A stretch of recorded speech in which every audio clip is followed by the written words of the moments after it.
Inilah dia kerajaan pertama dalam sejarah UKM yang menyebabkan defisit hilang duit mahasiswa. Saya ada 3 isu nak cakap hari ini dan isu last adalah isu yang paling panas sekali. Semalam, ada percubaan seorang calon dari parti sebelah ni, konon-kononnya nak tunjuk hero. Dia nak jawab video saya yang lepas mengenai kesediaan Parti Pendaulat Mahasiswa dalam pilihan raya UKM kali ni. Tapi, yang tak bestnya, sebab individu ni, dia buat video baru beberapa minit je dia post. Kemudian tiba-tiba dia dah delete. Tapi tak apa bang, video kita dah simpan bang. Pendaulat mahasiswa hantar full, ramai. So inilah menjadi KPI untuk kita menentukan gerakan mana yang bersedia untuk pegang kerajaan. Pertama sekali, isu kamu balas kenyataan. Kamu kata, oh nak tunjuk satu-satu parti ini bersedia, bukan setakat parti itu hantar ramai calon semata-mata. Tapi kita kena jaga dan kita kena tengok kualiti calon tersebut. Ya, saya sangat setuju dan benda ini yang saya tekankan dalam video saya sebelum ini. Sebab itu, pertama sekali saya nak bagi tahu, calon yang dihantar oleh pendaulat mahasiswa ini telah diulang tapis dan berlaku proses saringan yang sangat ketat. Sebab kita nak pastikan hanya calon-calon yang berkualiti dan kompeten sahaja yang dihantar untuk bertanding. Tak kualiti kami tak hantar perang bang. Pergi cek background mereka, semua kejayaan dan jawatan yang mereka pegang.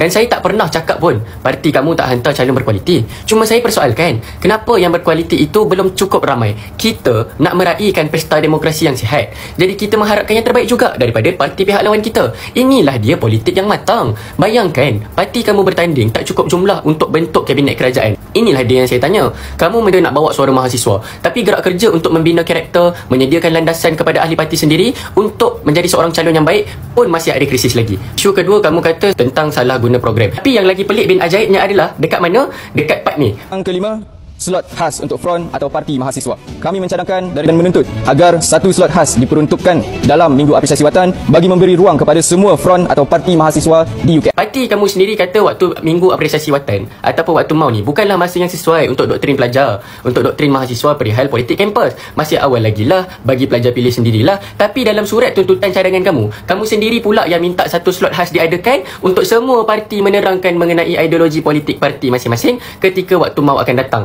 Tak ke dah kontradik dekat situ? Awal-awal cakap waktu MAU tak sesuai. Sekali dalam penghujahan, okeylah nak satu slot khas boleh tak? Mana satu ni sebenarnya? Akhirnya, hujahan dan niat sebenar itu tersingkap sendiri dek kerana hawa nafsu politik yang bertopengkan terma keadilan. Dan isu terakhir, saya memang lama sangat dah tahan nak jawab isu ketiga ni. Isu yang paling panas sekali, iaitu isu defisit kewangan. Dikatakan soal defisit. Sebenarnya modal defisit ni modal yang sangat busuk lah bagi saya. Isu ni busuk, isu ni lama. Bang, sejarah tak pernah melupakan pengkhianatan parti kamu terhadap duit mahasiswa. Setahun sebelum zaman pendaulat mahasiswa pegang kerajaan KM UKM sesi lepas, kerajaan KM UKM sebelumnya telah dibentuk oleh 3 gabungan parti Pro-M, iaitu Gerakan Mahasiswa Watan, Demokrat UKM dan Inspirasi Varsity. Dan saya dah pernah cover isu ni dulu. Benarnya, saya dah cuba elak untuk bercakap pasal perkara ni. Tapi calon umum kamu ni yang cabar saya, yang main api, jadi kalahkan dia. Di mana pada ketika era pentadbiran mereka berlakunya masalah pengurusan kewangan sehingga kita berhutang sebanyak puluhan ribu ringgit Malaysia yang saya tak sanggup nak dedahkan angka yang sebenar sebab saya nak jaga air muka parti kamu. Bayangkan, student nak buat program tak ada duit bang. Lepas tu tiba-tiba kamu kata, oh masalah ini dibawa oleh zaman sebelum itu lagi.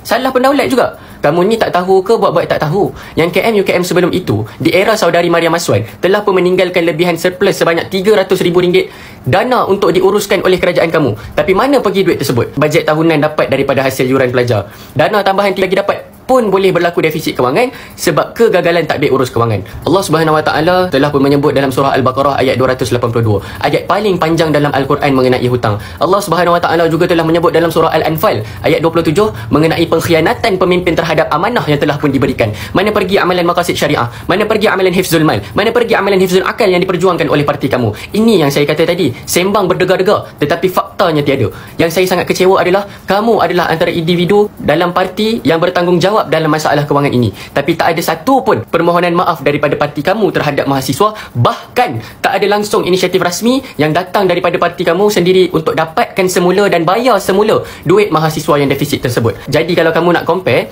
tuntutan permohonan pendaulat dengan parti kamu, satunya sebab ajar slogan tetap setia berbakti dan satu lagi sebab khianat duit mahasiswa. Dosa siapa yang lebih besar dan siapa yang patut minta maaf dulu? Fikir semula saudara. Dan pada akhirnya, siapa yang menyelesaikan masalah kewangan ini? KM UKM Kerajaan Pendaulat Mahasiswa yang selesaikan. Dan sebab itulah tabung kewangan untuk program pelajar terpaksa dibuka lambat sesi lepas. Sebab nak bayar hutang dan beban yang kerajaan kamu dah tinggalkan dulu. Macam-macam inisiatif mereka buat. Pergi kunjung hormat merayu dekat kementerian, minta dana syarikat luar dan sampai tahap keluarkan merchandise dan baju sendiri bang. Bukti fizikal bang. Ini baju yang mereka buat ni. Mereka gigihlah buat live TikTok hampir setiap malam bersengkang mata demi nak cari balik duit pelajar. Kesian dekat mahasiswa nak buat program tak ada duit. Pada ketika itu di mana kamu? Saya tanya, di mana kamu ketika itu? Tak kesian ke? Parti kamu yang buat masalah, orang lain yang selesaikan masalah. Dah lah tak nak berterima kasih, siap kutuk lagi Parti Pendaulat Mahasiswa. Bawa-bawa istighfar dan cermin balik diri kamu saudara. Tetapi pada akhirnya, let's be fair. Pimpinan lama adalah yang lama.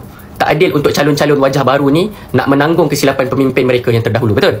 Jadi pesan saya, lain kali kalau tak tahu nak cakap apa, baik diam. Sebab kesian dekat calon dan jentera parti kamu. Penat-penat berkempen, last-last saya kena jawab persoalan ini. Dan kepada mahasiswa UKM, undilah dengan bijak. Nilailah sendiri dengan mata dan kebijaksanaan anda. Pemimpin dan calon yang berkualiti untuk kita angkat sebagai kerajaan KM UKM minggu hadapan. Terima kasih. Assalamualaikum warahmatullahi wabarakatuh.